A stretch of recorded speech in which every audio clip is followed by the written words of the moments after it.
அஸ்ஸலாமு அலைக்கும். எல்லோரும் எப்படி இருக்கீங்க? இன்றைக்கி ஒரு குட்டி ஷார்ட்ஸ் தான் உங்கள் கூட ஷேர் பண்ணிக்க போகிறேன். எங்கே போயிட்டுருக்கேன்னு பார்த்தீங்கன்னா, ஃப்ரெண்டோட வீட்டுக்கு போயிட்டுருக்கேன். ஒரு கெட் டுகெதர். ஆக்சுவலி இந்த ஃப்ரெண்டு வீடு பால் காய்ச்சிறது. நான் சவுதியில் இருக்கிறப்பே முடிஞ்சிருச்சு.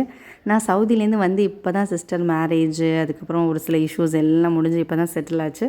ஸோ அதுக்கப்புறம் ஃப்ரெண்ட்ஸ் சொல்லியிருந்தாங்க, ஓகே இப்போ தானே நீ ஃப்ரீயாக இருக்க, உனக்கு ஒரு விருந்து, இந்த வீட்டுக்கு நீ வரவே இல்லைல்ல, வந்துரு அப்படின்னு சொல்லிட்டு ஃப்ரெண்ட்ஸ் எல்லாம் சேர்ந்து ஒரு கூட்டாஞ்சோறுன்னு சொல்லணும்ல, சின்ன பிள்ளையில் நம்ம பண்ணியிருப்போம், அந்த மாதிரி தான் பண்ணியிருந்தோம். ஒருத்தவங்க சிக்கன் ஃப்ரை பண்ணாங்க, ஒருத்தவங்க பப்பட் பொரிச்சாங்க, ஒருத்தவங்க பிரியாணி செய்தாங்க. அந்த மாதிரி மிக்ஸ் பண்ணி எல்லோரும் ஒர்க் பண்ணியிருந்தாங்க. ஆப்வியஸ்லி நான் எந்த ஒர்க்கும் பண்ணல. நான் எழுந்து அங்கே போகிறதுக்கே லேட் ஆகிடுச்சு. பிகாஸ் இந்த ஒரு பர்டிகுலர் ஈவெண்ட்டுக்காக நான் சென்னையிலேருந்து ஒர்க் விட்டுட்டு வந்திருந்தேன். ஸோ மார்னிங் தான் ரீச் ஆனதுனால என்னால் அர்லியாக போக முடியல. அது எனக்கு நான் வரத்துக்கு முன்னாடி என் ஃப்ரெண்ட்ஸ் எல்லா வேலையுமே முடிச்சு வச்சுட்டாங்க. நான் ஜஸ்ட்டு போய் தம் போட்டேன். தம் போடுறதுக்கு மேலே தண்ணிலாம் எடுத்து வச்சு தம் போட்டு வச்சுருந்தேன். அந்த ஒரே ஒரு ஹெல்ப் மட்டும்தான் நான் பண்ணியிருந்தேன். மற்ற எல்லாமே என் ஃப்ரெண்ட்ஸே முடிச்சுட்டாங்க. பிரியாணியோட டேஸ்ட்டு பார்த்திங்கன்னா வேறு லெவல். கரெக்டான அந்த தண்ணி அளவு கொஞ்சமும் கூட அடி பிடிக்காமல் நல்லா சூப்பராக செஞ்சுருந்தோம்.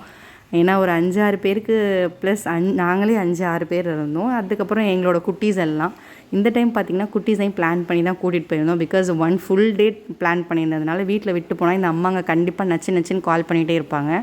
ஸோ அதுக்கு தகுந்த மாதிரி பிளான் பண்ணி பசங்களையும் நாங்கள் கூட்டிகிட்டே போயிட்டோம். அப்போ தான் இந்த அம்மாங்க நம்மளை கால் பண்ணி சீக்கிரம் வா, எப்போ வருவேன்னு கேட்க மாட்டாங்கன்னு சொல்லிட்டு.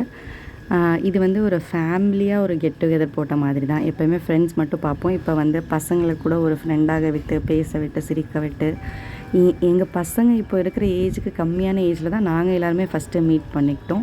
எங்கள் ஊருக்கு பக்கத்தில் புதுசாக ஒரு ஸ்கூல் திறந்தாங்க. நாங்கள் ஸ்கூல் படிக்கிறப்போ இட் வாஸ் லைக் கிரேட் 3 அந்த டைமில் OMD மெட்ரிகுலேஷன் ஸ்கூல் அப்படின்னு சொல்லி. ஸோ அதில் நாங்கள் அப்படியே எல்லோரும் போய் ஜாயின் ஆனோம்.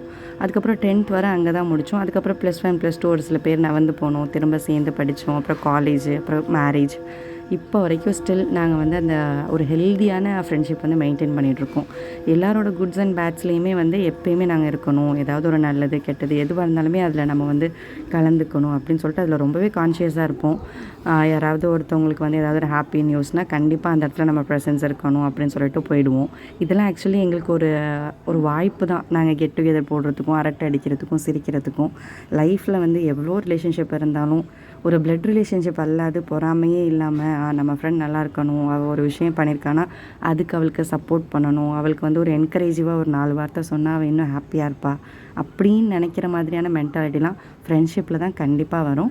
அல்ஹம்துலில்லாஹ், in that case we are so blessed. அல்ஹம்துலில்லாஹ். அப்புறமா அல்ஹம்துலில்லாஹ், ஒன் கம்ப்ளீட் டே ஃப்ரெண்ட்ஸோட ஜாலியாக போச்சு. டீ எல்லாம் போட்டு குடிச்சிட்டு ஈவினிங்காக தான் வீட்டுக்கு கிளம்பணும். இன்ஷா அல்லாஹ் இன்னொரு ஷார்ட்ஸில் பார்க்கலாம்.